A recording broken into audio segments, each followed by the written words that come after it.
মিথ্যাবাদী শেখ হাসিনা দাঁড়িয়ে বেলজ্জা বেহায়ার মতো সংসদে দাঁড়িয়ে বলেছিল মোল্লারা রং মেখে শুয়েছিল।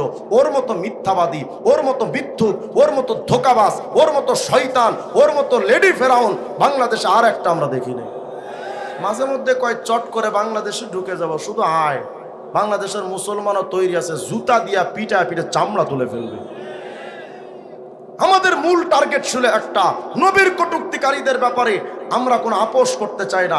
ওই সময় এক অবৈধ মন্ত্রী আব্দুর রাজ্জাক মিডিয়ার সামনে এসে বলল কি, হেফাজতিরা কই? 10 মিনিটে তো ময়দান খালি, হেফাজতিরা কই? আমরা নাকি কই? নবী প্রেমিকদের নিয়ে উপহাস করে ওই দিন বলেছিল হেফাজতিরা কই? হেফাজতিরা কোথায়? জালেম, তোরা যদি আজকে দেখতে চাস সেই হেফাজতিরা কোথায়, আয় দেখে যা। সেই আহমদ শফির সৈনিকেরা, সেই জুনায়েদ বাবুনগরীর সৈনিকেরা, সেই নবী প্রেমিকরা আজও আছে, মাহফিলে আছে, মঞ্চে আছে, মাদ্রাসায় আছে, খানকায় আছে। আরে দেখতে চাস তো দেখে যা। সেই হেফাজতিরা, সেই চরমরা উজানি নানুপুরের হুজুররা বাংলাদেশের প্রতিটা রন্ধ্রের প্রত্যেকটা ইঞ্চি ইঞ্চি মাটিতে বিচরণ করে। আজকে আমি জানতে চাই, ও স্বৈরাচার তোরা কোথায়? তোমাদের তো আজকে আর খুঁজে পাওয়া যায় না, বাটি ফারুন দিলেও খুঁজে পাওয়া যায় না। কারণ হলো ইন্নাল হামদুলিল্লাহ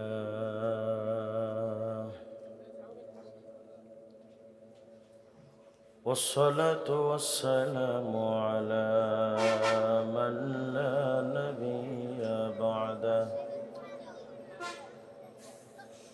أما بعد فأعوذ بالله من الشيطان الرجيم بسم الله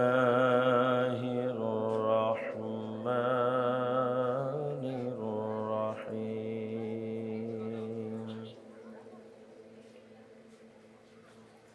وما أرسلناك إلا رحمة للعالمين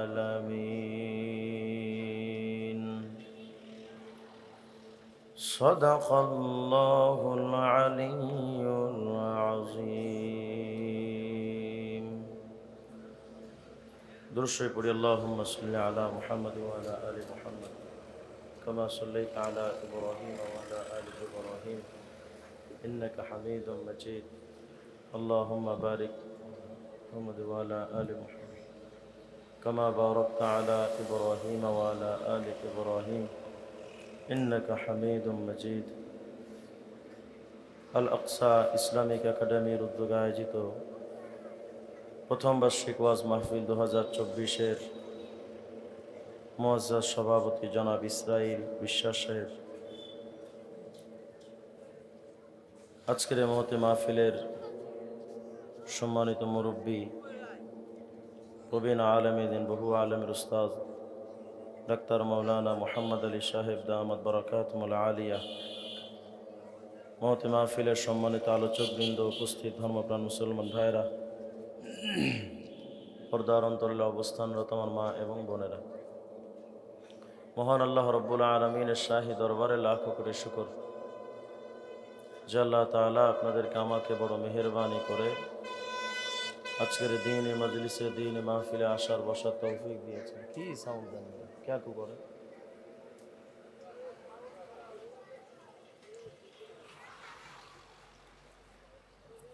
क्या को করে যে সাউন্ড क्या को করে যে আর বক্স ওখানে দেয়, আমি শুনবো কি? ওই আমার সাউন্ড কই? হ্যাঁ, বাতাসের সমস্যা। আমার ভূগোল পড়ান নেই।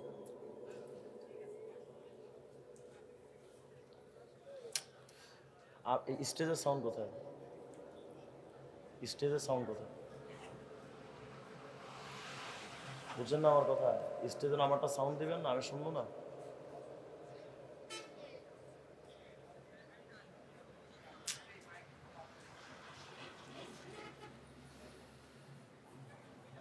আল্লাহ পাকের দরবারে লাখো কোটি শুকর আল্লাহ তাআলা আপনাদেরকে আমাকে বড় মেহেরবানি করে আজকের দিন মজলিসে আসার বসার তৌফিক দিয়েছেন। আল্লাহ পাকের দরবারে প্রাণ খুলে শুকরগুজার হচ্ছে, সবাই পড়ি আলহামদুলিল্লাহ। বলেন তো আমরা গোলাম কার? আমাদেরকে জীবন্ত রাখেন কে? মৃত্যু দান করেন কে? ফাঁসিতে ঝুলানোর আগে প্রাণ ভিক্ষা দেওয়ার মালিক কে? রিজিক দেওয়ার মালিক কে?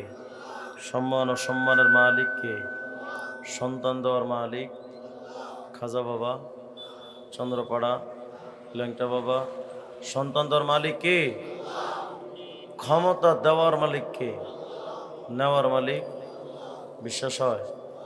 ক্ষমতা দেওয়া নেওয়ার মালিক যদি জনগণ হতো, পৃথিবীর কোনো পরাশক্তি দিয়ে, সুপ্রিম পাওয়ার দিয়ে যদি ক্ষমতাকে টেকসই বা মজবুত করা যেত, প্রশাসনের অস্ত্রের ঝনঝনানি দিয়ে যদি ক্ষমতাকে স্থায়ী করা যেত, police, army, RAB, BDR, NSI, DGFI, SB, DB, CID, নৌবাহিনী, বিমান বাহিনী, সকল বাহিনীর পাওয়ার নিজের অধীনে থাকার পরেও আল্লাহর ফায়সালা যখন হয়েছে, শেখ হাসিনা দুপুরের ভাত খাওয়ার টাইম পায়নি। তাহলে বলেন পাওয়ারের মালিক কে? আল্লাহ পাক অত্যন্ত মেহেরবানি করে আজকে আমাদেরকে এখানে এনেছেন। খুশি না বেজার? আল্লাহ তাআলা আজকে আমাদের আশা বসা বলা শোনাকে কবুল করেন। মুহতারাম হাজিরিন, পবিত্র কালামে পাক থেকে একটা আয়াত আমি আপনাদের সামনে তিলাওয়াত করেছি। মহান আল্লাহ রাব্বুল আলামিন বলেন, হাবিব, ওমা আরসালনাকা ইল্লা রাহমাতাল লিল আলামিন, আমি আল্লাহ পাক আপনাকে সমস্ত জগতের জন্য রহমত স্বরূপ প্রেরণ করেছি। আমাদের রাসূল শুধু দুনিয়ার জন্য নয়, কুল কায়নাতের সবকিছুর জন্য রহমত। সৃষ্টিগতভাবে আমরা বড় দামি, কারণ আমরা মানুষ হিসেবে সৃষ্টি হয়েছে। মানুষের ব্যাপারে আল্লাহ পাক বলেছেন, ওয়ালাকাদ কাররামনা বানি আদম, মানুষকে আমি আল্লাহ পাক সবচাইতে সম্মানিত করেছি। তো মানুষ হিসেবে আমরা দামি। মানুষের মধ্যে আবার ইয়ারফাইল্লাহুল্লাযীনা আমানু মিনকুম, যারা ঈমানওয়ালা তারাই দামি। আল্লাহ পাক আমাদেরকে মানুষও বানালেন, ঈমানওয়ালাও বানালেন। ঈমানদারদের মধ্যে সবচেয়ে দামি হলো উম্মতে মুহাম্মাদী, কারণ আল্লাহ পাক উম্মতে মুহাম্মাদীর ব্যাপারেই বলেছেন, কুনতুম খায়রা উম্মাহ, তোমরা শ্রেষ্ঠ জাতি। তাহলে আমরা মানুষ হিসেবে দামি, ঈমানওয়ালা হিসেবে দামি, উম্মত হিসেবে দামি, কারণ আল্লাহ পাক আমাদের জন্য দিয়েছেন শ্রেষ্ঠ গ্রন্থ আল কোরআন। আল্লাহ পাক আমাদের জন্য দিয়েছেন শ্রেষ্ঠ ধর্ম ইসলাম। আল্লাহ পাক আমাদের জন্য দিয়েছেন শ্রেষ্ঠ নবী হযরত মুহাম্মদুর রাসূলুল্লাহ সাল্লাল্লাহু আলাইহি ওয়াসাল্লাম। এমন একজন দামি নবী আমরা পেলাম, যেই নবীর জন্য আমাদের এতটা সম্মান। আগের যুগে তো অনেক নবীর উম্মাহ এসেছেন, অনেক বড় বড় আবেদ ছিলেন। এমন উম্মতের ব্যাপারে বর্ণিত আছে 1000 বছর টানা তারা তাহাজ্জুদের নামাজ পড়েছেন, কোনোদিন মিস হয়নি। এমনও উম্মত গেছেন যে 1000 বছর টানা তারা রোজা রেখেছেন, কোনোদিন মিস হয়নি। সেই উম্মতের আমল কত আর আমাদের আমল কত! তারা বেঁচে থাকতেন 1000 বছর, 1500 বছর, 2000 বছর। তাদের জিন্দেগিতে হাজার হাজার বছরের আমল আছে। ওই তুলনায় আমাদের আমলই তো নাই। আর আমরা যে আমল করি, আরে বাপরে বাপ, 55 বছর আকিস বিড়ি, হ্যাঁ না? সামনের জায়গাগুলো একটু পূরণ করে নেয়, কাছাকাছি আসে, সামনের জায়গা পূরণ করে ভাই, কাছে আসে। এই যে এদিকে খালি জায়গা আছে, একটু কাছে আসে, কাছে আসে। এই সামনের খালি জায়গাটা একটু পূরণ করেন কেউ, দয়া করে সামনে আসে। মাশাআল্লাহ।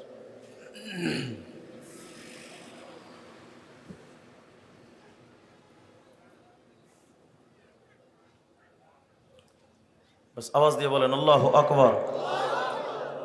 তাহলে তাদের আমল এত বেশি, আমাদের আমল কম।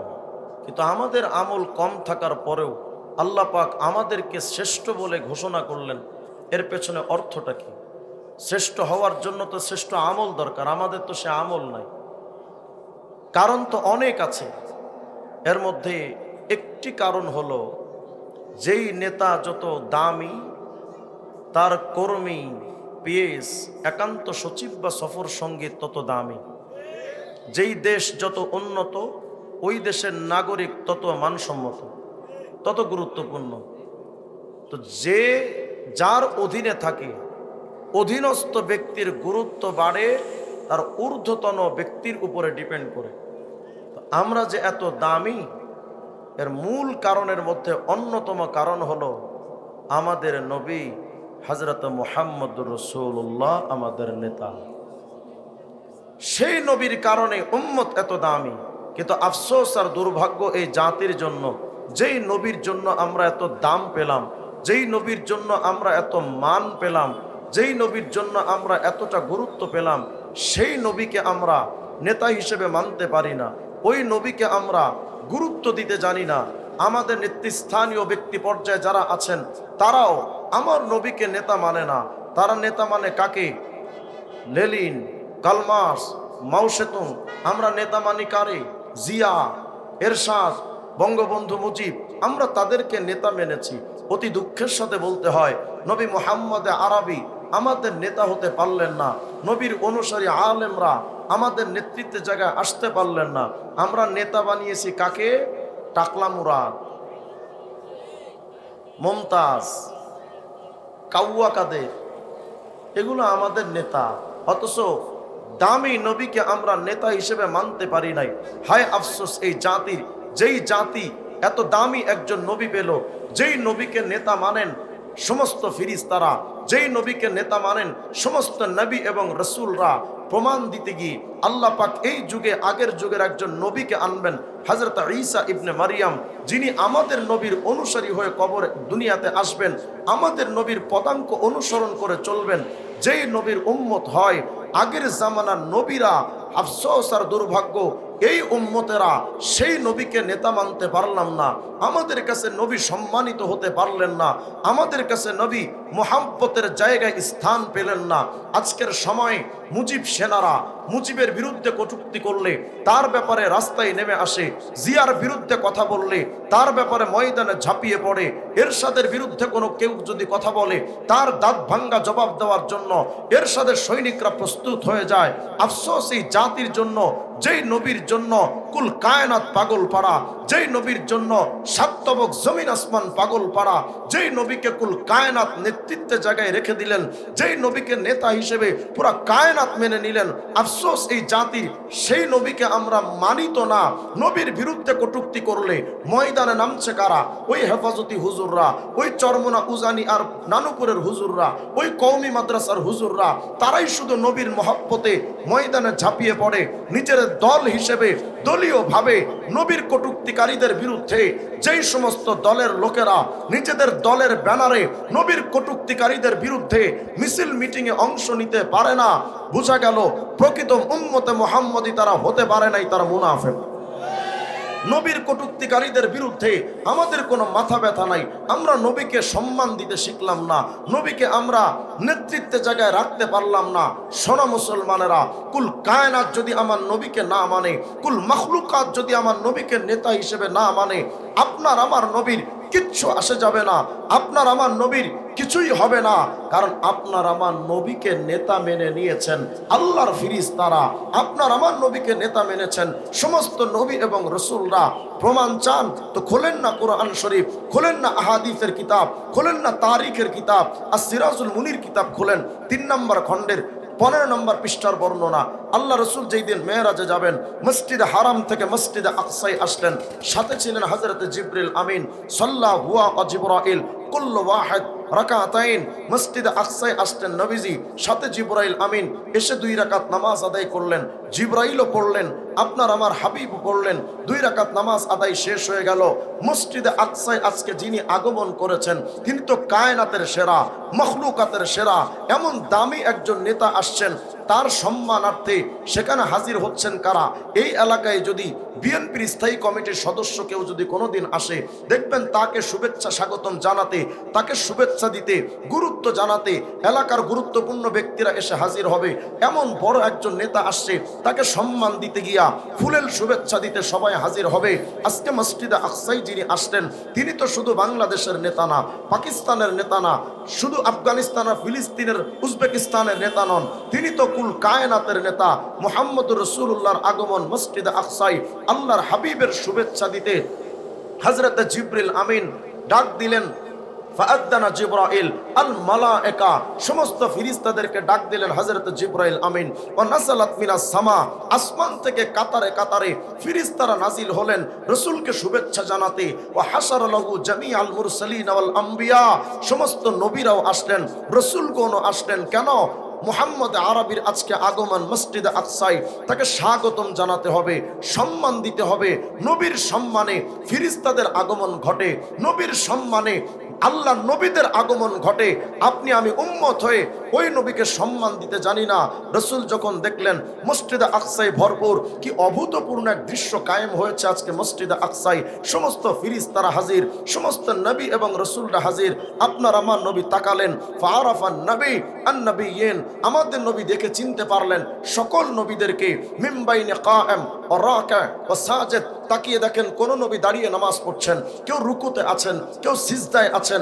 আপনার আমার নবী তাকিয়ে দেখে চিনতে পারলেন ওই যে বাবা আদম, ওই যে নূহ, ওই যে ইব্রাহিম, ওই যে ঈসা, ওই যে ইয়াহইয়া, ওই যে জাকারিয়া। সমস্ত নবীদেরকে দেখে আল্লাহর হাবিব চিনতে পারলেন। সবার মধ্যে পিনপতন নীরবতা। নামাজ শেষ হয়ে গেল। ফাআযানা মুআদ্দিন, ইতিমধ্যে একজন আজান দিয়ে বসলেন। ওয়া উকিমাতিস সালাহ, নামাজ দাঁড়িয়ে গেল। আজান ইকামত শেষ, কাতারবন্দি হয়ে ফাকামু সুফুফা, সমস্ত নবীরা দাঁড়িয়ে গেলেন, ফেরেশতারা দাঁড়িয়ে গেলেন। মসজিদে আকসায় আজকে জামাতে নামাজ হবে, 2 রাকাত নামাজ আদায় হবে। সমস্ত নবীরা কাতারবন্দি হয়ে দাঁড়ানো, সমস্ত ফেরেশতারা কাতারবন্দি হয়ে দাঁড়ানো। পিনপতন নীরবতা। কি চমৎকার জামাতের মুসল্লি আজকে, কিন্তু সবাই অপেক্ষমান। ইয়ানতাজিরুনা মা ইয়াউমুহুম, সবাই অপেক্ষমান ইমামতি করবে কে। যেই মসজিদের জামাতের মুসল্লি হলেন ফেরেশতারা, যেই জামাতের মুসল্লি হলো আল্লাহ রসুল এবং নবীরা, সেই জামাতের ইমামতি করবে এমন দামি নবীকে। পিনপতন নীরবতা। হযরত ইব্রাহিম ইমামতির মুসল্লায় যাওয়ার হিম্মত করেন না, বাবা আদম তিনিও হিম্মত করেন না। নূহ বলেন, ইসমাইল বলেন, ইসহাক বলেন, জাকারিয়া বলেন, কোন নবী সামনে যাওয়ার হিম্মত করেন না। পিনপতন নীরবতা চলছে। কেউ যখন সামনে যায় না, একেবারে অপেক্ষমান কখন কে সামনে এগিয়ে যাবে। সবাই যখন অপেক্ষমান, ফাআখাযা বিয়াদিহি সাল্লাল্লাহু আলাইহি ওয়াসাল্লাম ফাকাদ্দামা, জিবরিল আমিন আসছেন। কারণ জিবরাইল তো আপনার আমার নবীকে চেনেন। জিবরিল আমিন এসে আপনার আমার নবীর হাতটা ধইরা বললেন, মুহাম্মদ, আজকের এই ফেরেশতাদের জামাতের ইমামতি, নবী এবং রাসূলদের জামাতের ইমামতি আর কে করবে? এই যোগ্যতা আর কার আছে? মুহাম্মদ, তুমি সামনে যাও, ফেরেশতাদের ইমামতি করো, তুমি সামনে যাও, নবী এবং রাসূলদেরও ইমাম হয়ে যাও। আপনার আমার নবীকে চিনেছেন সমস্ত ফেরেশতারা, আপনার আমার নবীকে চেনেন পুরান নবী এবং রাসূলরা। আপনি আমি উম্মত হয়ে কত বড় কপাল পোড়া, ওই নবীকে চিনতে পারলাম না। সমস্ত নবীরা যেই নবীকে ইমাম বানিয়ে নিয়েছেন, ফেরেশতারা যেখানে নবীকে নেতা হিসেবে ঘোষণা দিয়ে গ্রহণ করে নিলেন, সেই নবীকে আপনি আমি নেতা হিসেবে মানতে পারলাম না। আফসোস এই জাতির জন্য। আজকের এই জাতি ব্যক্তিগত জীবনে নবীর আদর্শ মানে না, পারিবারিক জীবনে নবীর আদর্শ মানে না, সামাজিক জীবনে নবীর আদর্শ মানে না। আমরা আইন কানুন মানছি কার? লেনিনের, কালমার্সের, মাওসেতুং, গণতন্ত্র, সমাজতন্ত্র, রাজতন্ত্র, একনায়কতন্ত্র, ধর্মনিরপেক্ষ মতবাদ, সাম্যবাদ, পুঁজিবাদ, জাতীয়তাবাদ, প্রজাতন্ত্র, মানবরচিত তন্ত্র মন্ত্র আমরা মানতে পারি। রাজনৈতিক অঙ্গনে মানবরচিত তন্ত্র চলে। ব্যক্তিগত জীবনে কেউ তো মেসি আর নেইমারের মতো চুল কাটে, পোশাক পরে নায়ক নায়িকাদের মতো।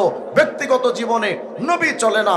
পারিবারিক জীবনে বিয়ে শাদী হয় হিন্দুয়ানি প্রথায়, নবীর আইন অনুযায়ী চলে না, নবীর আদর্শ অনুযায়ী চলে না। সমাজ নবীর আদর্শ অনুযায়ী চলে না।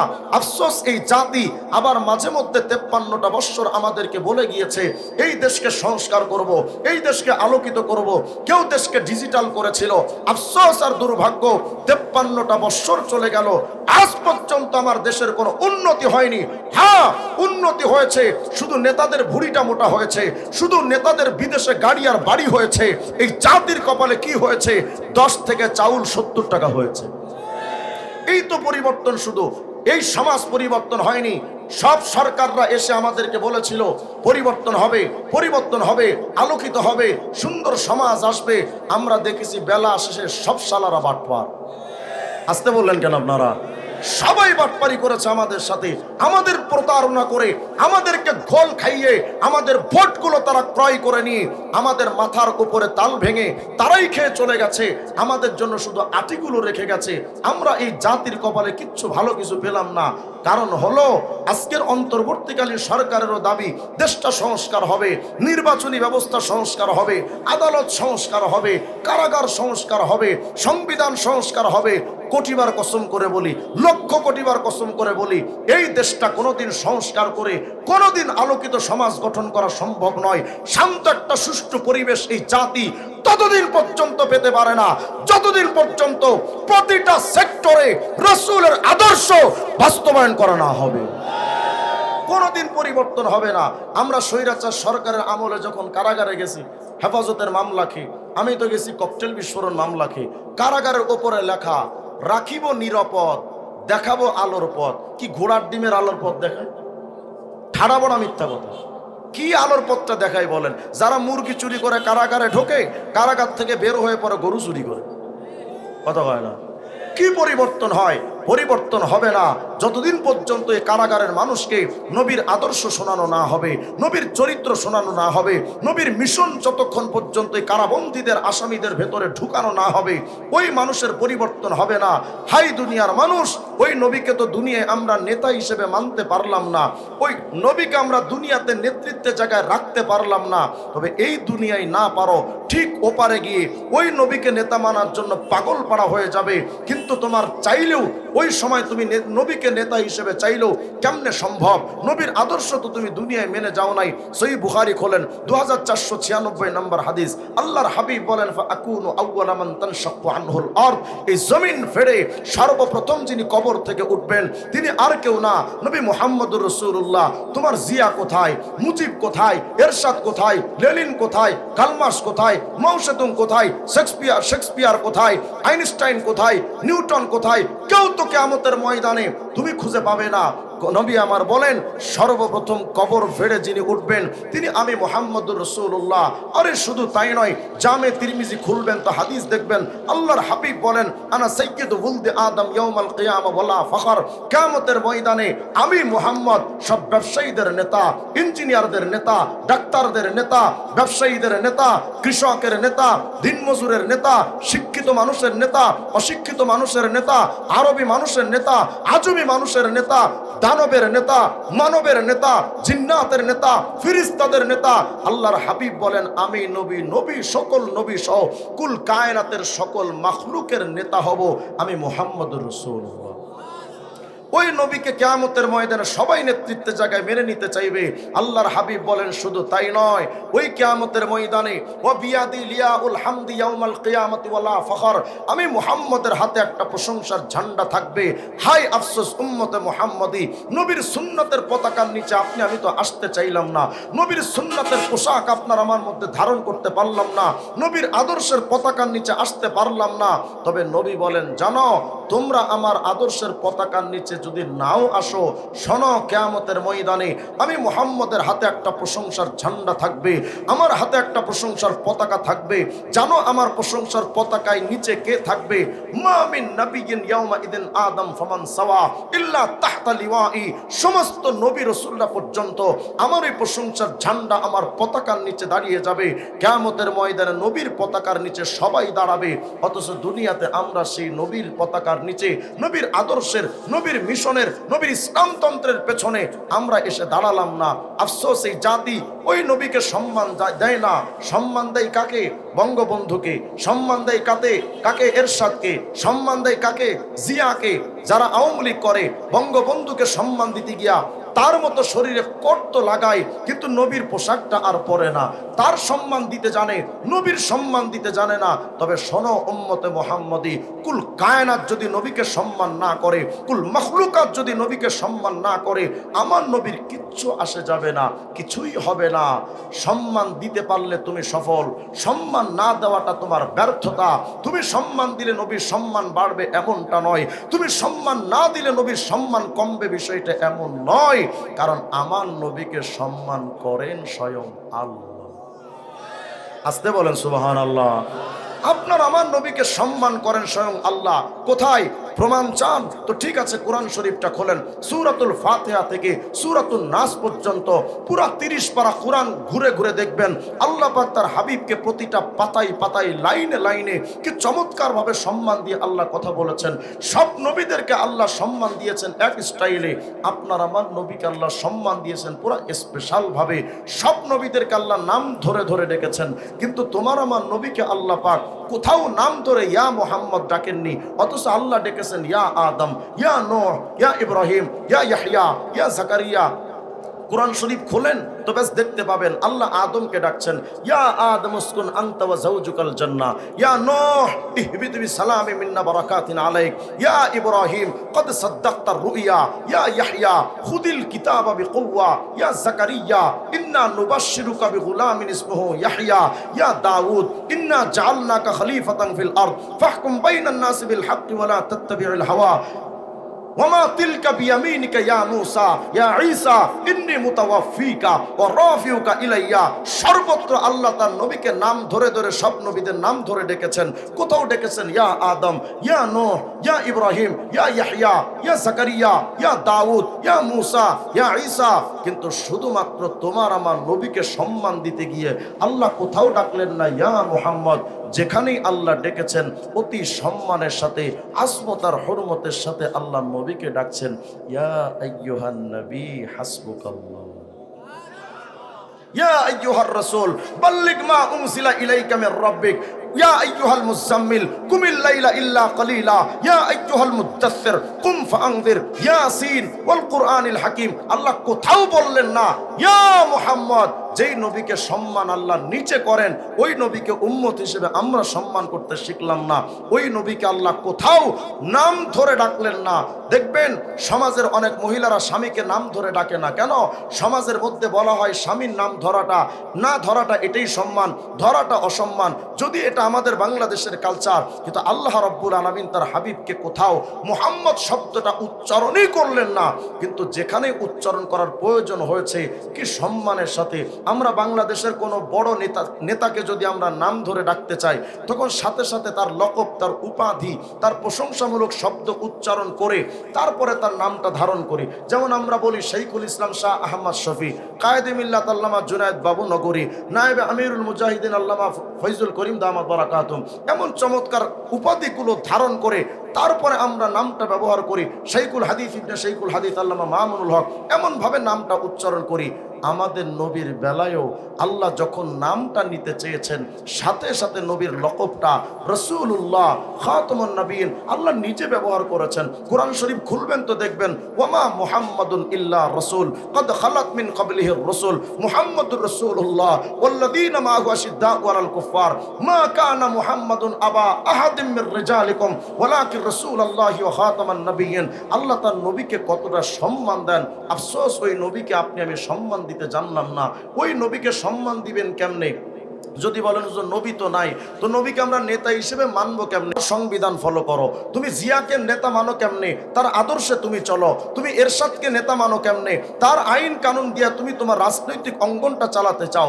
এই যদি হয় নেতা মানার ব্যাপার, তাহলে আল্লাহর রসুলের রেখে যাওয়া সমস্ত আদর্শ ব্যক্তি জীবনে ফিট করো, পারিবারিক জীবনে ফিট করো, সামাজিক জীবনে চালাও। তোমার অর্থনৈতিক অবস্থা, তোমার সমাজনীতি, তোমার অর্থনীতি, তোমার আন্তর্জাতিক অঙ্গন, সর্ব অঙ্গনটা পরিবর্তন হয়ে যাবে যদি রসুল আরবির আদর্শ দিয়ে চালাতো।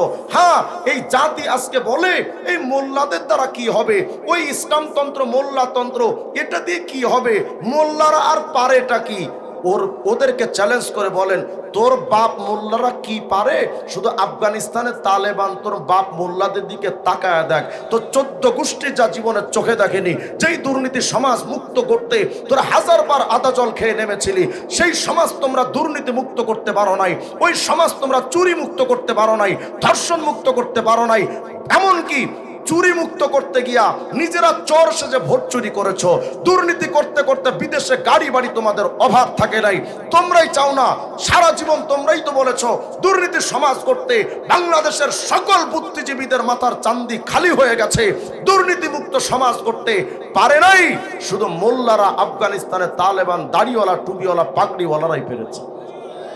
তাহলে বোঝা গেল যেই সমাজ জাহিলিয়াতের আধার কেটে সোনালী সমাজ উপহার দিতে পেরেছিল মুহাম্মদের যে মোল্লাতন্ত্র, ওই মোল্লাতন্ত্র যতদিন এই বাংলাদেশে বাস্তবায়ন না হবে ততদিন এই জাতির কপালে কোনোদিন শান্তির ফোয়ারা বইবে না। হ্যাঁ, গত বছর স্বৈরাচার সরকার আমলে গত 2 বছর আগে এক অবৈধ এমপি রাশেদ খান মেনন দাবি করে বলেছিল এই মোল্লাতন্ত্র চলবে না, এই বোরখা, হিজাব, নিকাব এগুলো তো আরবের সংস্কৃতি, ওটা বাংলাদেশে চলবে না। কেন? বাংলাদেশ একটা স্বাধীন ভূখণ্ড, এই স্বাধীন ভূখণ্ড বিদেশি কোনো কালচার কিভাবে চলতে পারে? স্বাধীন ভূখণ্ড তো নিজস্ব স্বকীয়তাই চলবে, বিদেশি কোনো কালচার এই দেশে কিভাবে চলতে পারে? তাহলে আমি যদি পাল্টা প্রশ্ন করি, বিদেশি কালচার যদি বাংলাদেশে চলতে না পারে, রবি ঠাকুরের জাতীয় সঙ্গীতের কপালে জুতা পিটা করা দরকার। রবি ঠাকুরের গানকে জাতীয় সঙ্গীত বানাতে পারো, তখন বিদেশি কালচার বলে তোমাদের প্রশ্ন জাগে না। তোর বাংলাদেশের সংবিধানটা 4টা বিষয়ের উপরে প্রতিষ্ঠিত: গণতন্ত্র, সমাজতন্ত্র, জাতীয়তাবাদ, ধর্মনিরপেক্ষতাবাদ। এই 4টা তন্ত্র তো এই বাংলাদেশের কারো বাপের তৈরি না, কোনোটা রাশিয়ার তৈরি, কোনোটা আমেরিকার তৈরি, যুক্তরাজ্য তাদের থেকেই ধার করা। তাদের তন্ত্রমন্ত্র দিয়ে বাংলাদেশে তোদের সংবিধান চলতে পারে। মুহাম্মদের তন্ত্রে আসলেই তোদের এত প্রশ্ন ছোটে।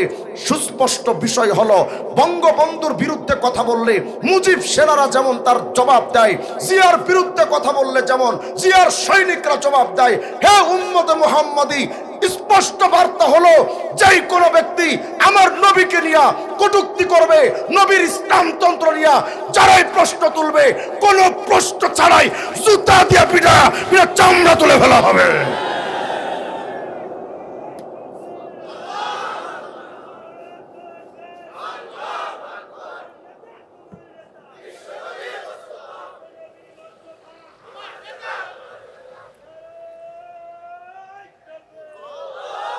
আমার নবীর তন্ত্র নিয়ে তাদের এতটা প্রশ্ন। একবার বলা হয় যে এই ইসলাম তন্ত্র তো হুজুর আসছে 1400 বছর আগে, ওই 1400 বছর আগের ইসলাম দিয়ে এই দেশটাকে সুন্দরভাবে চলবে? কত বড় গাধা, কত বড় জাহেল! কিছু মানুষ তো জাহেল মুরাক্কাবে গায়রে মুফিদ হয়, এটা সেই প্রকার। এরা বুঝাতে চায় যে ইসলাম তন্ত্র 1400 বছর আগে আসছে, ওই তন্ত্র দিয়া দেশটা সুন্দর করে গড়বে না। গাধা, ইতিহাসও তো বড় না। তুই যে গণতন্ত্র পালন করস, তোর গণতন্ত্রের ইতিহাস তালাশ করে দেখ। গণতন্ত্র তো তোর ইদানিং কোনো বাপে বানায় নাই। 2000 বছর আগে গ্রিসের অ্যাথেন্সে তৈরি হয়েছিল গণতন্ত্র। 2000 বছর আগের গণতন্ত্র যদি বাংলাদেশে চলতে পারে, 1400 বছর আগের ইসলাম এই বাংলাদেশে চলতে পারবে। রাশিয়ার তন্ত্র যদি চলতে পারে, আমেরিকার তন্ত্র যদি চলতে পারে, যুক্তরাজ্যের তন্ত্র যদি চলতে পারে, চুংচাং ভুংবাং চাইনার দালালি যদি চলতে পারে, গরুর মুখ খাওয়া ইন্ডিয়ার দাদাদের তন্ত্র যদি চলতে পারে, ইসলাম তন্ত্রও চলবে। আমার ইসলামতন্ত্র নিয়ে তাদের এতটাই মাথা ব্যথা। কারণ কি? ইসলামতন্ত্র থাকলে তাদের তো আর পাপিয়া ভাবি থাকবে না। ইসলামতন্ত্র থাকলে তো আর বড় বড় মদের বার থাকে না। ইসলামতন্ত্র থাকলে তো আর গভীর রাত্রে তাহাজ্জুদ বাদ দিয়া ভোট চুরি করা যায় না। এজন্য তাদের ইসলাম নিয়ে এতটাই প্রশ্ন। তবে শোনো উম্মতে মুহাম্মাদি, আল্লাহ রসুলের ইসলাম যেমন আরবে চলে, আল্লাহ রসুলের ইসলাম তেমন ভারতে চলবে। আল্লাহ রসুলের ইসলাম যেমন মদিনায় চলে, আল্লাহ রসুলের ইসলাম ঠিক তেমন বাংলাদেশেও চলবে। আল্লাহ পাক এটা সিদ্ধান্ত দিয়েছেন। আল্লাহ বলেন, নবী আপনি জানেন আমি আল্লাহ শুধু আপনাকে আরবের জন্য পাঠাই নাই, আমি নবী আপনাকে পাঠিয়েছি কিসের জন্য? সব নবীদেরকে তো আমি আল্লাহ পাঠিয়েছি নির্দিষ্ট এরিয়ার জন্য, নির্দিষ্ট এলাকার জন্য। খোলেন কোরআন শরীফ তো দেখবেন আল্লাহ পাক নূহকে বলছেন, লাকাদ আরসালনা নূহান ইলা কওমি, নূহকে পাঠিয়েছি নিজের কওম এবং জাতির কাছে। আল্লাহ বলছেন, ওয়া তিলকা হুজ্জাতুনা আতাইনাহা ইব্রাহিম, আমি ইব্রাহিমকে হুজ্জত দলিল দিয়ে পাঠিয়েছি আলা কওমি, নিজের জাতির কাছে। ওয়া ইলা আদিন আখাহুম হুদা, হুদকে পাঠিয়েছি আদ জাতির কাছে। আল্লাহ বলেন, ওয়াতাইনা মূসাল কিতাবা ওয়া জাআলনাহু হুদাল লিবানি ইসরাঈল, মূসাকে পাঠিয়েছি বনি ইসরাঈলদের কাছে। আল্লাহ পাক সব নবীদের বেলায় বলেন, ওয়ামা আরসালনা মির রাসূলিন ইল্লা বিলিসানি কওমি, আমি সব নবীদেরকে পাঠিয়েছি নিজের জাতির জন্য, নিজের গোত্রের জন্য, তাদের গোত্রের ভাষা দিয়া, তাদের জাতির ভাষা শিক্ষা দিয়া সব নবীদেরকে পাঠিয়েছি নিজের জাতির জন্য। শুধু আমাদের নবীর বেলায় আল্লাহ বলেন, নবী আমি আল্লাহ শুধু আপনাকে কুরাইশের জন্য পাঠাই নাই, বনি উমাইয়ার জন্য পাঠাই নাই, বনি হাশেমের জন্য পাঠাই নাই। নবী আমি আল্লাহ পাঠিয়েছি ওয়ামা আরসালনাকা ইল্লা কাফাতাল লিন্নাসি বাশীরা ওয়া নাযীরা। নবী, আমি আল্লাহ আপনাকে পাঠিয়েছি বিশ্বের সকল মানুষের জন্য। তাহলে আমার নবীর ইসলাম যেমন আরবে চলে, আমার নবীর ইসলাম যেমন জাজিরাতুল আরবে চলে, আমার নবীর ইসলাম যেমন আরবের 22টা রাষ্ট্রে চলে, আমার নবীর ইসলাম যেমন আরবের স্টেটে চলে, আমার নবীর ইসলাম এই উপমহাদেশেও চলবে, আমার নবীর ইসলাম তেমন ইউরোপ আমেরিকাও চলবে। হ্যাঁ, আল্লাহ রসুল স্পষ্ট স্লোগান দিয়ে বলেছেন, শোনো, লা ইয়াবকা আলাল আরদি বাইতু মাদারিন ওয়ালা ওয়াবার ইল্লা আদখালাহুল্লাহুল ইসলাম। আল্লাহ পাক এমন একটা সময় এনে দিবেন যেই দিন ওয়াশিংটন থেকে নিয়ে শুরু করে দিল্লির লালকেল্লা পর্যন্ত পৃথিবীর এথারে এথারে পুরা পৃথিবী ব্যাপী, পশ্চিম থেকে পূর্ব দিগন্ত, উত্তর থেকে দক্ষিণ দিগন্ত, পুরা পৃথিবীর মধ্যে রাসূলের কালেমার পতাকা উড্ডীন হবে। কোন নাস্তিক বেঈমান ঠান্ডা করতে পারবে না। রসুলের চ্যালেঞ্জ, এটা তো মিথ্যা হওয়ার কোনো সুযোগ নাই, কারণ আমার রসুল ছিলেন আস-সাদিক আল মাসদুক, তিনি চূড়ান্ত সত্যবাদী, তার কথা মিথ্যা হতে পারে না। আল্লাহ রসুলকে আল্লাহ বলেন, নবী, আরে আমি শুধু আপনাকে দুনিয়ার মানুষের জন্য পাঠাই নাই। হায় হায় আফসোস, উম্মতে মুহাম্মদী, নবীকে তুমি আমি চিনি না, কিন্তু আমার নবীকে আসমান চেনে, আমার নবীকে চাঁদ সিতারা চেনে, আমার নবীকে সূর্য চেনে, আমার নবীকে মঙ্গল গ্রহ চেনে, আমার নবীকে শনি চেনে, আমার নবীকে বৃহস্পতি চেনে, আমার নবীকে শুক্র চেনে, আমার নবীকে সমস্ত গ্যালাক্সি চেনে, আমার নবীকে নক্ষত্র পুঞ্জ চেনে, আমার নবীকে কুল কায়নাতের সকল সৃষ্টি চেনে। আপনি আমি নবীকে চিনি না। আল্লাহ বলেন, নবী আপনি জানেন, আলহামদুলিল্লাহি রাব্বিল আলামিন, সকল জগতের রব আমি আল্লাহ, সকল জগতের রব আমি আল্লাহ। সকল জগৎ মানে আমরা মনে করি জগৎ মনে হয় শুধু এই পৃথিবী। না না, ভুল কথা। আপনাদের সায়েন্টিস্ট বিজ্ঞানীরা বলেছে এই পৃথিবী তো শুধু একটা গ্রহ মাত্র, এমন 8টা গ্রহ আছে, এর বাহিরে আরো 8টা গ্রহ আছে, উপগ্রহ আছে, ধূমকেতু আছে, চাঁদ সূর্য গ্রহ নক্ষত্র কত কিছু আছে, মাঝখানে বিরাট বিরাট স্পেস আছে। আরে এগুলো বাদ দেন না, আমাদের পৃথিবীটা যত বড়, বিজ্ঞান বলছে এই পৃথিবীর চাইতে মাথার উপরে সূর্যটা আরো 13 লক্ষ গুণ বড়। আস্তে কোন সুবহানাল্লাহ। ওই পৃথিবীর চাইতে 13 লক্ষ গুণ বড় যে সূর্য, ওই সূর্যের চাইতে ইউআই স্কুটি তারকা আরো 500 কোটি গুণ বড়। কি ভাবতেছেন? মোটামুটি দেওয়ানবাগি পিসাবের পেটের মতোই তো নাকি? আওয়াজ দিয়ে বলেন আল্লাহু আকবার। এই চাঁদ, এই সূর্য, এই তারকারাজি যার পেটের মধ্যে থাকে তার নাম গ্যালাক্সি। এমন গ্যালাক্সি তো কোটি কোটি আছে, শুধু আমরা যে গ্যালাক্সিতে বাস করি তার নাম মিল্কি ওয়ে গ্যালাক্সি। দেখেন তো মিল্কি ওয়ে গ্যালাক্সির পেটে কত জগৎ থাকে। সায়েন্টিস্টরা বলছেন পৃথিবীর চাইতে 13 লক্ষ গুণ বড় যেই সূর্য, ওই সূর্যের মতো এত বিরাট এরিয়া নিয়ে 17,000 কোটি গ্রহ বাস করে মিল্কি ওয়ে গ্যালাক্সির পেটের মধ্যে। সুবহানাল্লাহ বলেন না আপনারা? ওই সূর্যের চাইতে 500 কোটি গুণ বড় যে তারকা ইউআই স্কুটি তারকা, এমন ছোট তারকা, বড় তারকা, মাঝারি তারকা সব মিলিয়ে ওই মিল্কি ওয়ে গ্যালাক্সির পেটের মধ্যে শুধু তারকার সংখ্যা 40 থেকে 50,000 কোটি। তো ভাবেন তো মিল্কি ওয়ে গ্যালাক্সির পেটে কত জগৎ আছে। এই একটা গ্যালাক্সি যদি এত বড় হয়, বিজ্ঞান সায়েন্টিস্টরা বলছেন, সৌর বিজ্ঞানীরা, দেখো মিয়া, এই গ্যালাক্সি তো একটা দৃশ্যমান জগতে, মানে যতগুলো তথ্য পেয়েছি এখনো পর্যন্ত এত বড় বড় গ্যালাক্সি একটা দুইটা নয়, 100 থেকে 200 লক্ষ কোটি গ্যালাক্সির সন্ধান আমরা পেয়েছি। কত জগৎ আছে নবমণ্ডলে, এর উপরে সাতবক জমিন আসমান, আরশ আছে, কুরসি আছে, লৌহ কলম, জান্নাত জাহান্নাম, কত জগৎ আল্লাহ পাক যে বানিয়েছেন। আল্লাহ বলেন, নবী, সকল জগতের রব আলহামদুলিল্লাহি রাব্বিল আলামিন, সকল জগতের রব আমি আল্লাহ। নবী, আপনি শুধু পৃথিবীর মানুষের নবী নন, ওমা আরসালনাকা ইল্লা রাহমাতাল লিল আলামিন। নবী, যেই যেই জগতের রব আমি আল্লাহ, ওই জগতের রহমত আপনি মুহাম্মদ রাসূলুল্লাহ। ওই নবীকে আপনি আমি চিনতে পারলাম না, অথচ ওই নবীকে কুল কায়নাত চেনে। আফসোস এই জাতি ওই নবীকে মহব্বত করে না। যদি কোনো জোর মহব্বত করব কিভাবে? তুমি বঙ্গবন্ধুকে মহব্বত করে তার মতো কোট লাগাও, মেসি আর নেইমারকে মহব্বত করে তার মতো চুলের স্টাইল করো। যদি এটা হয় তোমার মহব্বতের নমুনা, তাহলে মুহাম্মদকে মহব্বত করার নমুনা হবে মাথায় টুপি দিবা, মুহাম্মদকে মহব্বতের নমুনা হবে তার মতো পোশাক পরবা, নবীকে মহব্বতের নমুনা হবে তোমার পরিবার, তোমার সমাজ, তোমার রাষ্ট্র, রাষ্ট্র, তোমার আন্তর্জাতিক অঙ্গন, তোমার আদালত, তোমার অফিস, তোমার প্রত্যেকটা সেক্টর চলবে মুহাম্মদ রাসূলুল্লাহর আদর্শ মোতাবেক। যদি না করতে পারো, সারাদিন বৈশা গাঞ্জাটাই না যদি কও মদিনায় যাব কেমনে, তোর মতো জাহেলে মুরাক্কাব আর হতে পারে না। আল্লাহ রসুল আলাইহিস সালামকে আপনি আমি মহব্বত করতে পারি না। কি আজীব হাদিস জামে তিরমিজির মধ্যে আসছে, সাহাবায়ে কেরাম একদিন জালাসা নাসু মিন আসহাবি রাসূলিল্লাহি সাল্লাল্লাহু আলাইহি ওয়াসাল্লাম ইয়ানতাজিরুনা, সাহাবায়ে কেরাম একদিন বসে আছেন নবীর অপেক্ষায়, কখন নবী আসবেন। হুট করে দেখলেন নবী আসতে দেরি হচ্ছে। তো সাহাবায়ে কেরাম ভাবলেন তাহলে আমরা একটু আলোচনা করি, দ্বীনি মুযাকারা। একজন সাহাবী দাঁড়ায় কয়, এই সাহাবীরা জানো কি সমস্যা? ইন্নাল্লাহা ইত্তাখাযা মিন খালকিহি খলিলা ইত্তাখাযাল্লাহু মিন ইব্রাহিমা খলিলা, আল্লাহ পাক সব মাখলুকের মধ্যে একজনকে বানিয়েছেন খলিলুল্লাহ। তিনি কে জানো? হযরত ইব্রাহিম। তো খলিলুল্লাহ ইব্রাহিম কি দামি নবী? আর একজনকে হয় তা তো ঠিক, কিন্তু আদম আলাইহিস সালামও তো কম যান না কেন? আদম ইস্তাফাহুল্লাহ, আদম তো আল্লাহ সফিউল্লাহ উপাধি পেয়েছেন। তো আদম কত দামি নবী, আল্লাহ নিজে নির্বাচিত করেছেন।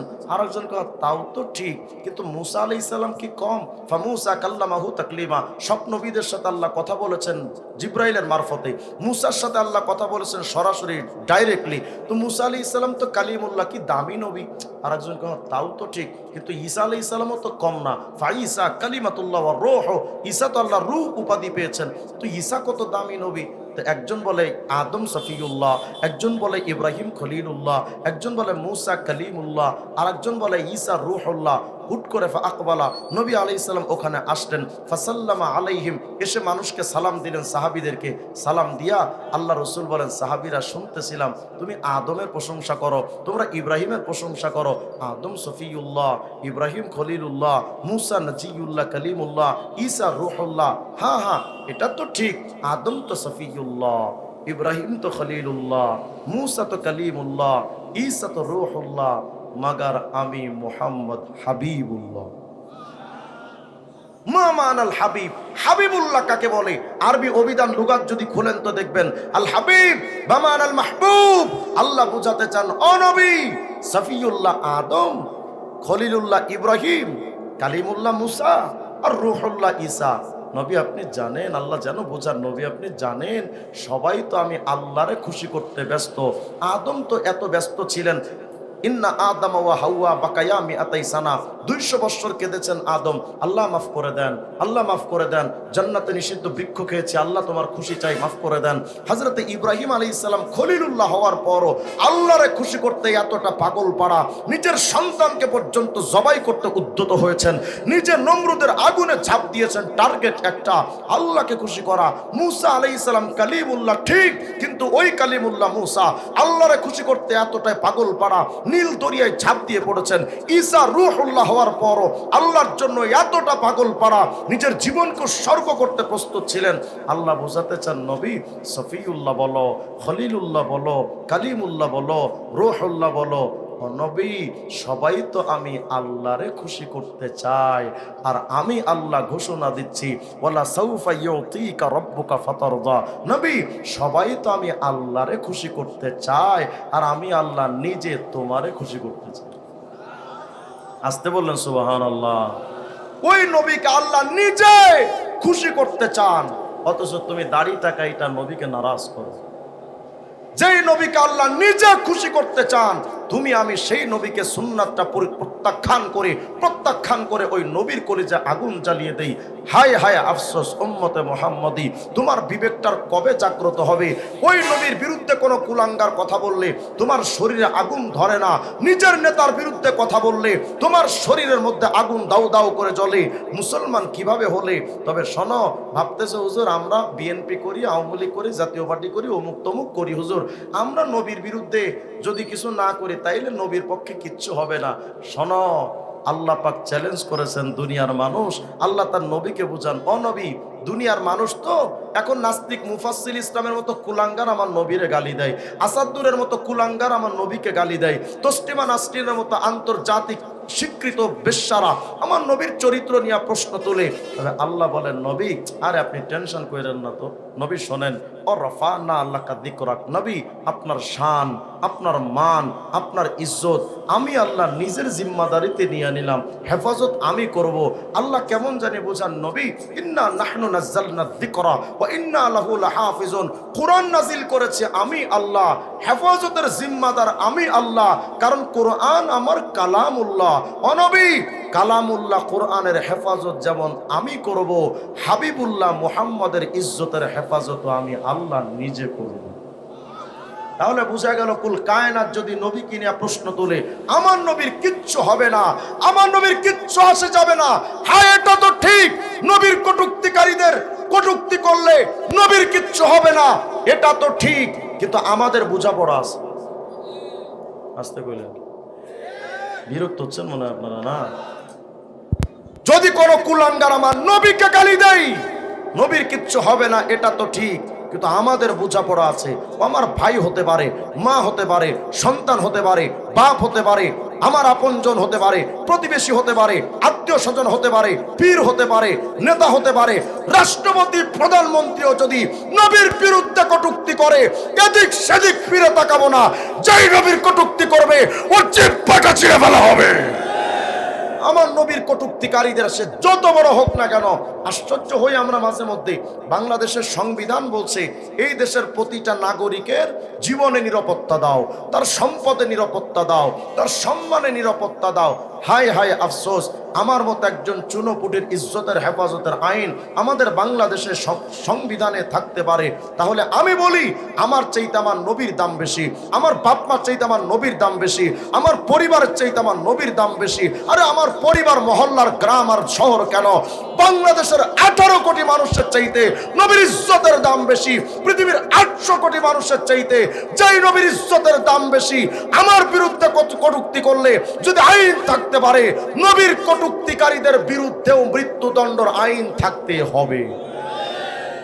যদি না করেন, লাগবে না আপনাদের আইন। আপনারা আপনাদের সংবিধান ধুয়ে দিন 13 বার পানি খান, লাগবে না আপনাদের আইন। আমাদের নবীর ইজ্জতের বিরুদ্ধে কোনো কুলাঙ্গার কথা বললে আইন আমরা নিজেরা বানায় নেব, কোনো ছাড় হবে না। সুস্পষ্ট বক্তব্য হলো, নবীর কটূক্তিকারীদের বিরুদ্ধে যদি কোনো কুলাঙ্গার কথা বলে, ওরা যদি কোনো থানার ওসি যদি তাকে যদি আশ্রয় এবং প্রশ্রয় দেয়, ওকে যদি বাংলাদেশের কোনো সরকার যদি আশ্রয় এবং প্রশ্রয় দেয়, হে উম্মতে মুহাম্মদী, ওই সরকারের তখতে তাউস আগুন দিয়ে জ্বালায় দেওয়া দরকার। 2013 সাল শাপলার চত্বরে আমরা গেলাম, কেন? নবীর কটূক্তিকারী শাহবাগী নাস্তিক্যবাদের বিচার করা হোক। 2013 সালে গেলাম, লক্ষ লক্ষ নবী প্রেমিকরা হাজির হলো। কি হলো? আমাদের মূল দাবি ছিল কোন সরকারকে উত্থান করা, কোন সরকারকে পতন করা, এগুলো তো আমাদের মূল টার্গেট ছিল না। আমাদের টার্গেট ছিল একটা, নবীর দুশ্মনদের বিচার করা হোক। আফসোস, সেই সময় স্বৈরাচার শেখ হাসিনা আমাদের সেই নবী প্রেমিকদের বুকটার দিকে অস্ত্র তাক করে বুলেট এবং রাইফেল বুলেটের আঘাতে আমাদের সন্তানদের বুকটা ঝাঁঝরা করেছিল, শত শত আলেমকে শহীদ করেছিল, হাজার হাজার আলেমের বুকটা ঝাঁঝরা করে দিয়েছিল। ঢাকার রাজপথ রক্তে রঞ্জিত হলো। মিথ্যাবাদী শেখ হাসিনা দাঁড়িয়ে বেলজ্জা বেহায়ার মতো সংসদে দাঁড়িয়ে বলেছিল, মোল্লারা রং মেখে শুয়েছিল। ওর মতো মিথ্যাবাদী, ওর মতো মিথ্যুক, ওর মতো ধোকাবাজ, ওর মতো শয়তান, ওর মতো লেডি ফেরাউন বাংলাদেশে আর একটা আমরা দেখিনি। মাঝে মধ্যে কয় চট করে বাংলাদেশে ঢুকে যাব, শুধু আয়। বাংলাদেশের মুসলমানও তৈরি আছে, জুতা দিয়া পিটা পিঠে চামড়া তুলে ফেলবে। আমাদের মূল টার্গেট ছিল একটা, নবীর কটূক্তিকারীদের ব্যাপারে আমরা কোনো আপোষ করতে চাই না।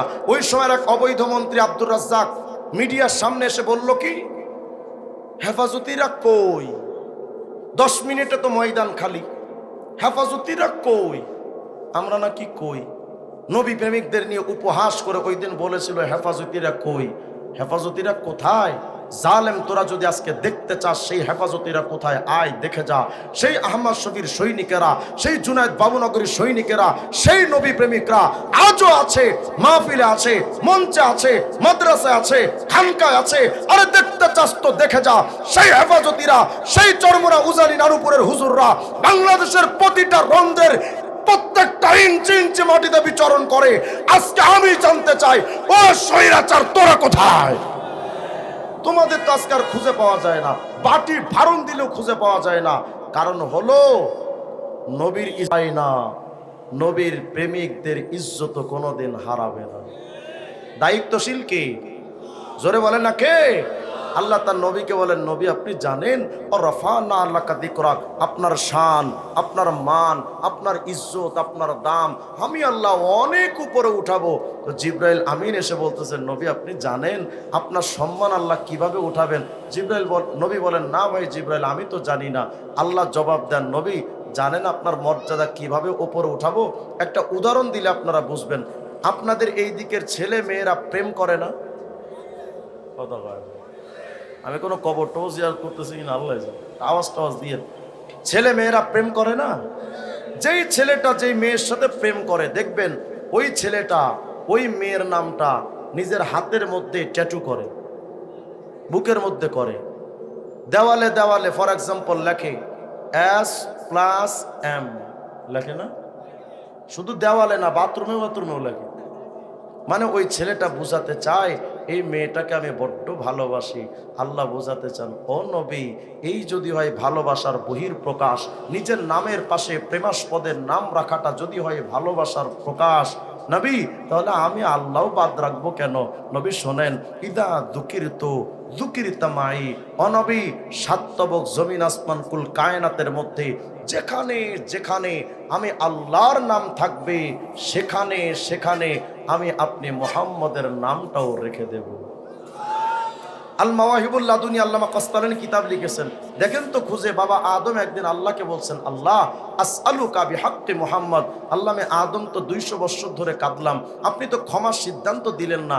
আল্লাহ আজকে আমি আদম নতুন করে আপনার কাছে এক স্টাইলে দোয়া করছি, ও আল্লাহ আমি আদমকে মুহাম্মদের ওসিলায় মাফ করে দেন। আল্লাহ জিজ্ঞেস করেন, ইয়া আদম ওয়া কাইফা আরাফতা মুহাম্মাদা, আদম তুমি মুহাম্মদকে চিনো কেমনে? হযরত আদম বলেন, আল্লাহ নিশ্চয়ই আপনি তো জানেন, কিন্তু তারপরও যেহেতু শুনতে চেয়েছেন বলি না। আল্লাহ আমি কেমনে মুহাম্মদকে চিনি জানেন? লাম্মা খালাকতানি বিয়াদিকা, যখন আপনি সম্মানের সাথে আমি আদমকে সৃষ্টি করলেন সেই রূহের জগতে, ওয়া নাফাখতা ফিয়া মির রূহিকা, আমার বডি স্ট্রাকচারের মধ্যে যখন আপনি রূহটা ফুঁকে দিলেন, আমি যখন জীবন পেলাম, আমি তো তখন ধরতে শিখলাম, বলতে শিখলাম, শুনতে শিখলাম, দেখতে শিখলাম। আল্লাহ ওই জগতে আমি যখন দেখতে শিখেছিলাম, রফাতু রাসি, আমি আমার মাথাটা একটু উপরের দিকে উঠালাম, উঠায় আমি তাকায় দেখি বিরাট বড় এক আরশে আজিম আল্লাহ আপনি বানিয়ে রাখছেন। আল্লাহ আমি তাকায় দেখি কোটি কোটি খুঁটি আপনি বানায় রাখছেন। আল্লাহ আমি আদম ওই সময় উপরের দিকে তাকায় আজীব এক দৃশ্য দেখলাম, ফারাআইতু কওয়ামিয়াল আরশ মাকতুবুন আলাইহা লা ইলাহা ইল্লাল্লাহ মুহাম্মাদুর রাসূলুল্লাহ। আল্লাহ আমি আদম তাকায় দেখি আরশ আজিমের প্রতিটা খুঁটির মধ্যে এক পাশে আপনার নাম আর এক পাশে নবী মুহাম্মদুর রাসূলুল্লাহর নাম। সেই দিন থেকে আমি বুঝে নিয়েছি মুহাম্মদ সাধারণ কোনো মানুষ না। আশ্চর্য হয়ে যায় আজকের সময়ে আহলে হাদিসের নামও কিছু খবিস আছে, যারা বলে আল্লাহর পাশাপাশি নবীর নাম রাখা শিরিক। এগুলো জাহেল, এগুলো কি কিতাবাদি জীবনে তো খোঁজে নাই। নবীর নাম আল্লাহর নাম পাশাপাশি লা ইলাহা ইল্লাল্লাহ মুহাম্মাদুর রাসূলুল্লাহ এমন ভুরি ভুরি সহিহ হাদিস আছে, কিন্তু এগুলো তো খুঁজে পাবে না, কিতাবই তো পড়ে না। আল্লাহ তার নবীকে এতটা সম্মান দিলেন। আফসোস মুসলমান, আজকে নতুন আর একটা তথ্য আপনাদেরকে দিয়ে যায়। আমাদের নবীর নাম মুহাম্মদ না? আপনারা বিরক্ত হচ্ছেন নাকি ভাই? বিরক্ত হইলে আমি জায়গা। আমাদের নবীর নাম কি? মুহাম্মদ। এই মুহাম্মদ শব্দ লিখতে কয়টা অক্ষর লাগে? 4টা, মিম হা মিম দাল। এই 4টা অক্ষর মিম হা মিম দাল। সেদিন এক কিতাবের মধ্যে দেখলাম এই 4টা অক্ষরের আবার আলাদা আলাদা অর্থ আছে। কি অর্থ? কিতাবে লিখছে, মিম আল উলা ইশারাতুন ইলাল মুলকিল আউয়াল ওয়া হুয়া দুনিয়া। মুহাম্মাদের প্রথম মিম মানে মুলকে আউয়াল দুনিয়া। মিম আস-সানিয়া ইশারাতুন ইলাল মুলকে সানি ওয়া হুয়াল আখিরা। মুহাম্মাদের দ্বিতীয় মিম মানে মুলকে সানি, অর্থ আখিরাত। মাঝখানের হা ইশারাতুন ইলার রাহমা, হা মানে আল্লাহর রহমত। শেষের দাল ইশারাতুন ইলাদ দাওয়াম, দাল মানে সদা সর্বদা। যেন আল্লাহ বুঝাইতে চান প্রথম মিম মানে দুনিয়া, দ্বিতীয় মিম মানে আখিরাত, হা মানে রহমত, দাল মানে সদা সর্বদা। যেন আল্লাহ বুঝাইতে চান দুনিয়ার মানুষ, দুনিয়া থেকে আখেরাত পর্যন্ত সদা সর্বদা আমি আল্লাহর রহমত যদি পেতে চাও, আমার মুহাম্মদের শরীয়ত মানা ছাড়া আর কোনো ব্যবস্থা না। তাহলে বলেন তো নবীর শরীয়তের দরকার আছে না নাই? আসতে বললেন কেন? আট্রসি বাবারা কয় নবীর শরীয়ত মানি না, ভণ্ড পীররা বলে নবীর শরীয়ত মানি না। এদিকে আছে নাকি এগুলো? এদিকে আছে? লা হাওলা ওয়ালা কুওয়াতা ইল্লা বিল্লাহ। গান বানায় কয় মুর্শিদ মুর্শিদ যে করছে জপ, বিনা দুধে দই পাতাইয়া খাইতাছে মাখন। আরে সেই মাখন খাইলে পরে ভবে ক্ষুধা তৃষ্ণা লাগে না। লোহারে বা নাইলারে কাঞ্চা সোনা প্রাণের সখী গো। গান গাই বাবার আবার সখী এলো করতে। বলেন এরা কি সুস্থ না তার সেরা? কত সুন্দর একটা গান, কিন্তু কত বড় কুফরি। বলে যদি কেউ বাবা বাবা মুর্শিদ মুর্শিদ জিকির করে, জপন মানে জিকির করে, তাহলে সে দই ছাড়া মাখন খেতে পারবে। মানে যদি কেউ পীরের কথাই চলে, তারা শরীয়ত লাগবে না, এমনি মারেফত পাবে। নাউজুবিল্লাহ, আসতে বলেন আপনারা। আচ্ছা বলেন তো, যেই শরীয়তের যেই মারেফতের মধ্যে শরীয়ত নাই, ওটা আসল না ভেজাল? ওটা মারেফত নয়, ওটা মারার পর। আমাদের নাম দিছে আমরা শরীয়তি হুজুর, আর তোরা কি মারেফতে পাগলা। আচ্ছা, আমরা হইলাম শরীয়তি হুজুর আর ওরা হলো মারেফতে পাগলা। গান বানাই পাগল মরলে বাতি জ্বলে, মুন্সি মরলে জ্বলে না। আছে না? আল্লাহ জানে কই মাহফিল করতেছে। কই পাগল মরলে বাতি জ্বলে, মুন্সি মরলে জ্বলে না। মানে আমরা মরলে আমাদের কবরে তো মোমবাতি জ্বলে না, ওদের পাগল ছাগল মরলে তো কবরে মোমবাতি জ্বলে। আচ্ছা বলেন তো, কবরে মোমবাতি জ্বালানো জায়েজ না হারাম? জোরে জোরে বলেন। তা আমরা মরলে আমাদের কবরে তো মোমবাতি নাই, ওরা মরলে কবরে মোমবাতি জ্বলে। এজন্য আমাদের ইয়া ঠাট্টা কইরা গায়, পাগল মরলে বাতি জ্বলে, মুন্সি মরলে জ্বলে না। পাগলার কাছে খোদাই থাকে, কান্নার দলে দেখে না। টুনটুনা টুনটুন। মানে ওদের পাগল ছাগল মরলে তো কবরে মোমবাতি জ্বলে, আমাদের হুজুররা মরলে মোমবাতি জ্বলে না। আমি বললাম আমাদের কবরে মোমবাতি জ্বলবে কে? মোমবাতি তো তোদের কবরই জ্বলার কথা। দুনিয়াতে নবীর শরীয়ত বাদ দিয়া তোরা যে নিশ্চিত জাহান্নামী হইলি, ওই জাহান্নামের আগুন যে তোর কবরে জ্বলে, এটার প্রমাণ তোর কবরের ওপরেও জ্বলে। এরা এখন কিচ্ছু চায় না, বলে আমাদের পীর হলেই চলে। গান গায় কেরামান কাতিবিন, রোজা হাসরের দিন আল্লাহর কাছে যদি করে অভিযোগ, আমি বলবো দুনিয়ায় ছিলাম ল্যাংটা পীরের লোক। আমি মনে মনে ভাবলাম, তুই ল্যাংটার মুরিদ হয়ে যদি গান বানাইতে পারস, আমিও কৌমির পোলা, বিখৌস কম না। গান আমিও একটা বানাইছি, কই থাক পরে সমালোচনা করবেন। কেরামান কাতিবিন পাইবে যেদিন, তোরা যারা ছিলি ল্যাংটা বাবার লোক, তোদের জুতা মাইরা কইব জাহান্নামে ঢো। গানটা তো এমন হবার কথা, কেরামান কাতিবিন রোজা হাসরের দিন আল্লাহর কাছে যদি করে অভিযোগ, আমি বলবো দুনিয়ায় ছিলাম মুহাম্মাদের লোক। मोमेन जो फिदा नक्श काफे पाए नबी हो हो ज़ीर कदम आज भी आलम का खजीना। साहिल से लगी गा कभी मेरा भी सफीना, देखेंगे कभी शौक से मक्का व मदीना। गर सुन्नत नबवी की करे पैरवी उम्मत, तूफान से निकल जाएगा फिर उसका सफीना। आवाज दिया बोलेन अल्लाहु আকবার। নূহ আলাইহিস সালামের নৌকার মধ্যে যারা উঠেছিল মহাপ্লাবনের বিপদ থেকে যেমন বেঁচে গেছে, উম্মতে মুহাম্মাদি শুনো, যারা আজকের সময়ে নবী মুহাম্মদের সুন্নাতের নৌকায় যারা উঠবা, দো জাহানে তোমার যেখানেই বিপদ সেখানেই এসে দাঁড়িয়ে যাবেন নবী মুহাম্মদ। আল্লাহর হাবিবকে প্রশ্ন করা হয়, ইয়া রাসূলুল্লাহ, আপনার মহব্বত কেমনে পাবো? আপনাকে মহব্বত করার নমুনাটা কি? আল্লাহর নবী বলেন, মান আহাব্বা সুন্নতি ফাকাদ আহাব্বানি। মাথায় টুপিটা লাগাও, গায়ে পাঞ্জাবি লাগাও, খাওয়ার সময় সুন্নাতের তরিকায় খানা খাও, শুয়ার সময় নবীর সুন্নাত তরিকায় ঘুমাও। যদি আমার মতো তোমার জীবনের প্রতিটা অংশ চলতে পারে তো তুমি আমার ভক্ত, আমার সাথে জান্নাতে থাকবে। দ্বিতীয় নাম্বার, ইয়া রাসূলুল্লাহ, কিয়ামতের ময়দানে আপনার মহব্বত পাবো কেমনে? আপনার সুপারিশটা পাওয়ার সবচেয়ে বড় মাধ্যম কি? আল্লাহর নবী বলেন, আকসারু আলাইয়া সালাহ।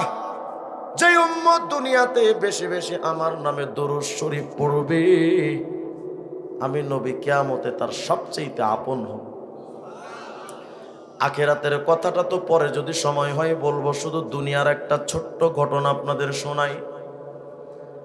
আল কওলুল বাদিয়ের মধ্যে ইমাম যাহাবী রাহমাতুল্লাহ আলাইহি লিখেছেন, মিয়া যুগের শ্রেষ্ঠ বুজুর্গ মুফাসসির তাবি হযরতে সুফিয়ান আত-তাওরী, হযরতে সুফিয়ান বলেন, বাইনামা আনা বিত-তাওয়াফ, আমি একদিন কাবা শরীফ তাওয়াফ করতেছিলাম। আমি যখন কাবা শরীফ তাওয়াফ করি, সামনে চায় দেখি ইদ রাআইতু রাজুলান, এক যুবকের দিকে আমার নজর পড়ে গেল। এমন একজন তাগড়া যুবক, লা ইয়ারফাউ কদামা ওয়ালা ইয়াদাউ কদামা ইল্লা ইউসাল্লি আলান নবী সাল্লাল্লাহু আলাইহি ওয়াসাল্লাম।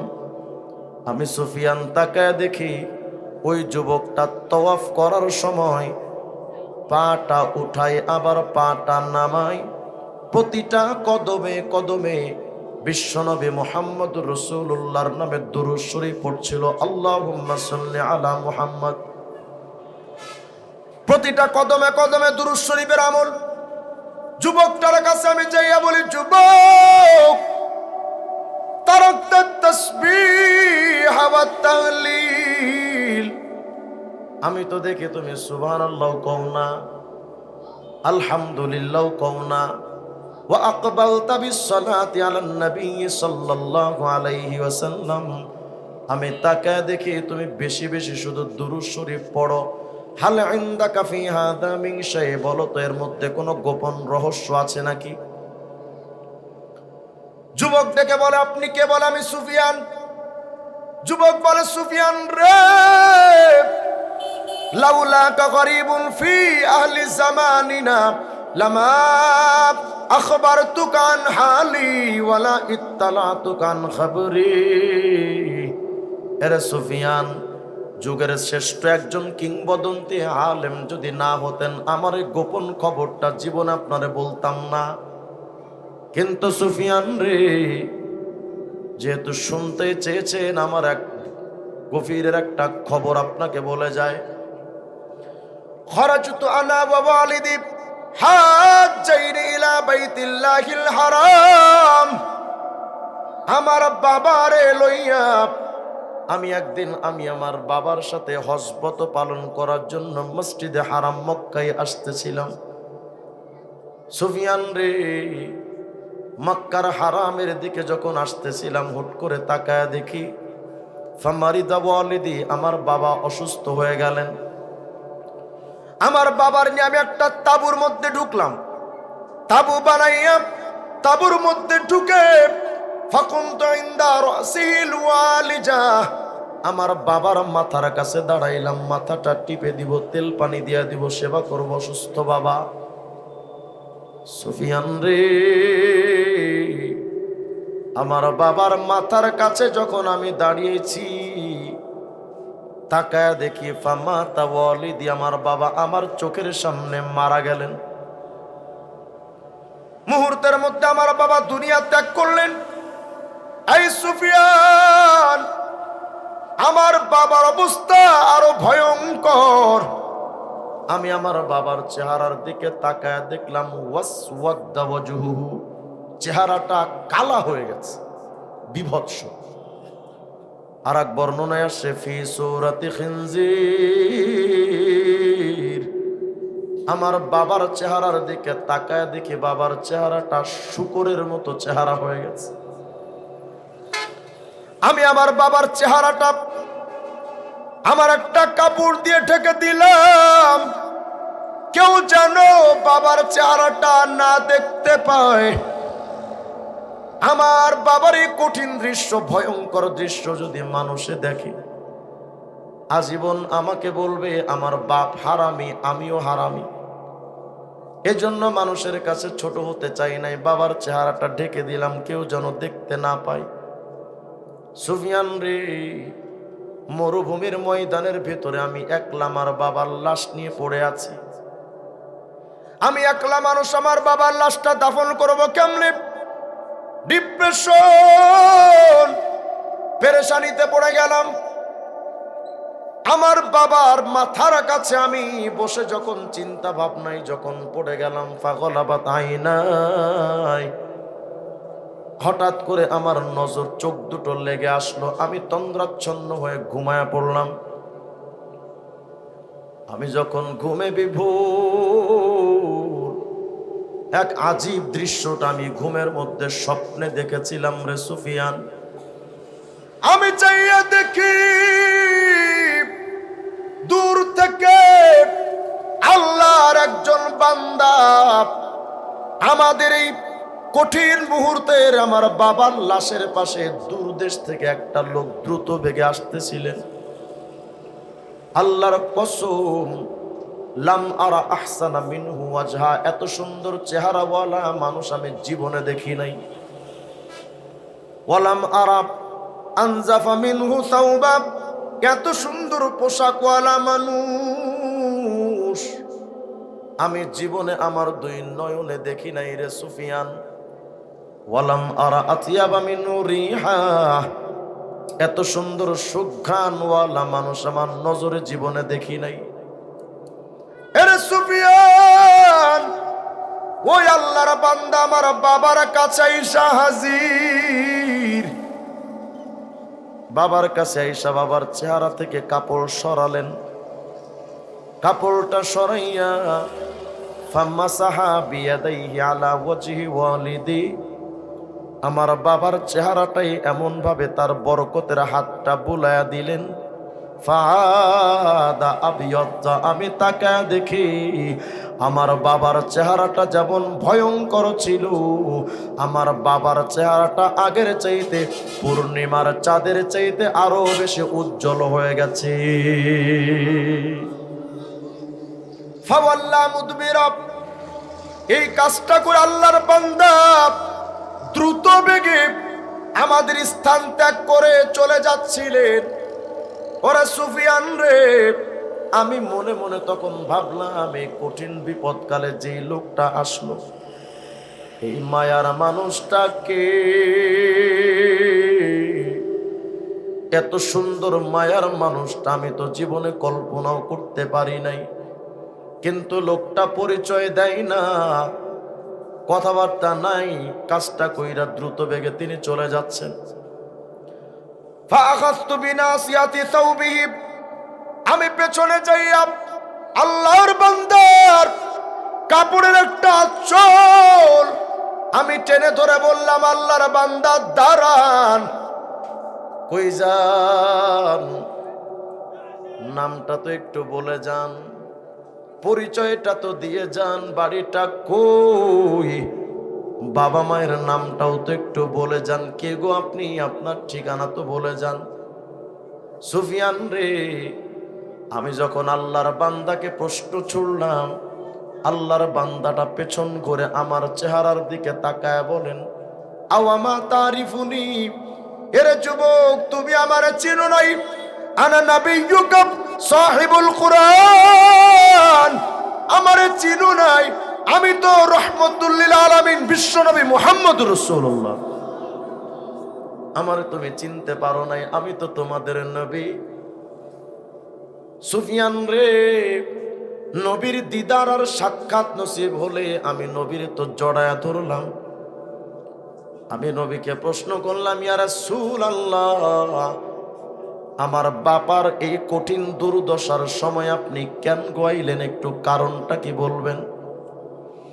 আল্লাহর নবী আমার দিকে নজর করে আমার তাকা কোন, এরা যুবক, ইন্না ওয়ালিদাকা কানা মুসরিফান আলা নাফসিহি, তোমার বাবা ছিলেন একজন মারাত্মক ধরনের গুনাহগার, পাপিষ্ঠ। এত পাপ, যে পাপের কারণে তোমার বাবার চেহারাটা এমন ভয়ঙ্কর হয়েছিল। কিন্তু যুবক রে, তোমার বাবার জীবনে একটা আমল ছিল, কানা ইউকসিরুস সালাতা আলাইয়া, তোমার বাবা যত ব্যস্ততার মধ্যে থাকুক না কেন, আমি মুহাম্মদের নামে বেশি বেশি দুরূদ শরীফের আমল করত। আমার ভাই, রসুলকে স্বপ্ন দেখতে চান কে কে? হাত তোলেন তো। পাক্কা নিয়ত ইনশাআল্লাহ, হাত নামান। একটা ছোট্ট আমল আপনাদেরকে বলে দিই, 1 মাসের মধ্যে যদি নবীকে স্বপ্ন না দেখেন, আমার কাছ থেকে জবাব নেবেন ইনশাআল্লাহ। 1 মাস, সর্বোচ্চ 1 মাস টাইম। 1 নাম্বার, নবীর সুন্নাত অনুযায়ী আমল করবেন, যত সম্ভব চেষ্টা করবেন। সুন্নাত শিখবেন কোথায়? নাইমুল হক ভাইদের মতো, ওনার বাবার মতো এত বড় বড় আলেম, ওনাদের কাছে এসে শিখবেন। তাবলিগ যাবেন, চরমোনা, উজানি, নানুপুর, হক্কানি পীর মাশায়েখের দরবারে যাবেন, কওমি মাদ্রাসায় যাবেন, গিয়ে জিজ্ঞেস করবেন, হুজুর এটার সুন্নাত কি, ওটার সুন্নাত কি, একটু শিখায়া দেন। সুন্নাত অনুযায়ী আমল করবেন। 2 নাম্বার, এই চোখটা দিয়ে কোনো গুনাহ করবেন না, কোনো পরনারীর দিকে, হারাম জিনিসের দিকে তাকাবেন না, এই চোখটা হেফাজত। 3 নাম্বার, ঘুমানোর সময় পবিত্র বিছানায় সুন্নাত তরিকায় ঘুমাবেন। ঘুমায়া প্রতিদিন ঘুমানোর আগে 300 বার করে দুরূদ শরীফ পড়বেন। কয়বার? বলেন না কয়বার? 300 বার কম পড়ে, যে কোনো দুরূদ শরীফ। আল্লাহুম্মা সাল্লি আলা মুহাম্মাদও পড়তে পারেন, সাল্লাল্লাহু আলাইহি ওয়াসাল্লামও পড়তে পারেন, আল্লাহুম্মা সাল্লি ওয়া সাল্লিম আলা নবিয়িল উম্মি ওয়া আলা আলিহি ওয়া সাল্লিম তাসলিমা, এটাও পড়তে পারেন। প্রতিদিন 300 বার ইনশাআল্লাহ 1 মাস আমল করবেন। আর যদি সম্ভব হয়, রসুল তো উম্মতের পাগল, ওই উম্মতের মাগফিরাতের জন্য আল্লাহর কাছে দোয়া করবেন, আল্লাহুম্মা গফির লিল মুমিনিনা ওয়াল মুমিনাত, আল্লাহ আপনার নবীর উম্মতকে মাফ করে দেন। কারণ নবী তো উম্মতের পাগল, উম্মতের জন্য যদি আপনার ফিকির হয়, নবীও খুশি। আমল করতে থাকেন 1 মাস ইনশাআল্লাহ। আমি এটা চ্যালেঞ্জ করে বলতে পারি, 1 মাসের মধ্যে অবশ্যই আপনি রাসূল আরবি সাল্লাল্লাহু আলাইহি ওয়াসাল্লামকে স্বপ্ন দেখবেন ইনশাআল্লাহ। আর এক হাদিসের মধ্যে আসছে, প্রতিদিন যদি কোনো বান্দা 1000 বার দুরূদ শরীফের আমল করে, লাম ইয়ামুত হাত্তা ইয়ারা মাকআদাহু মিনাল জান্নাহ, দুনিয়া থেকে তার জান্নাতে যেই জায়গায় আল্লাহ রাখবেন, ওই জায়গাটা না দেখায়া আল্লাহ কবরে নিবেন না। প্রতিদিন 1000 বার দুরূদ শরীফ পড়লে আমল করবো তো ইনশাআল্লাহ। আল্লাহ আমাদের তৌফিক দান করেন।